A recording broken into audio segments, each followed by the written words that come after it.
Grade, here is your work for Wednesday.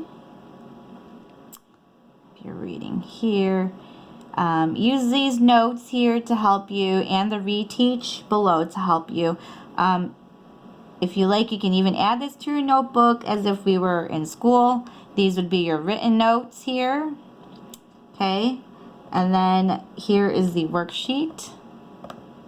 Right, so right here's your notes. So 5.3 common factors. Today's date is 3/25/20.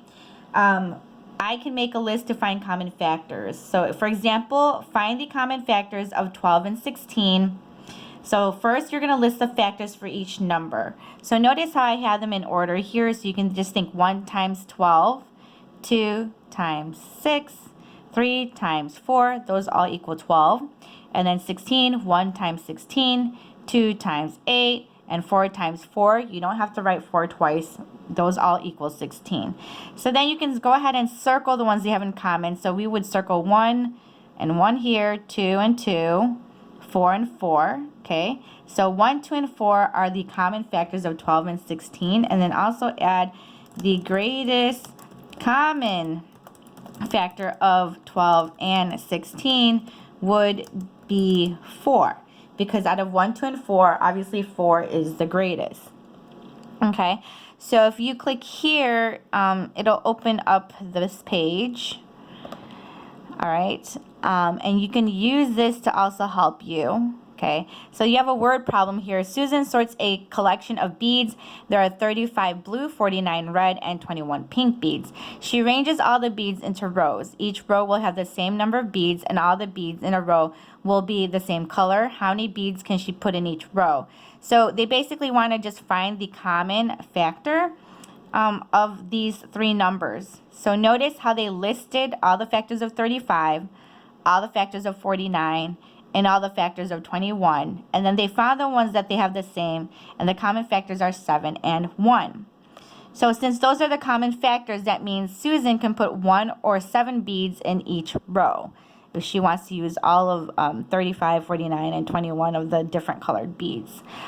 For these questions here, if you're going to join the Zoom meeting, we're probably going to do these together also.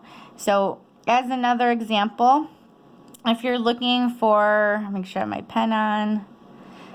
Okay, so if you're looking for the common factor, let's just pick 8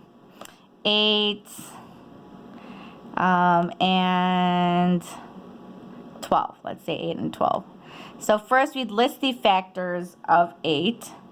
So if you want to keep them in order, just think 1 and 8. Okay, leave some room between. 2 and 4. Okay, I don't think there's anything else, right? So just think 1 times 8, 2 times 4. Those are the factors that give you 8. And then think of 12. So I always told my kids I call this the rainbow method because it makes a rainbow.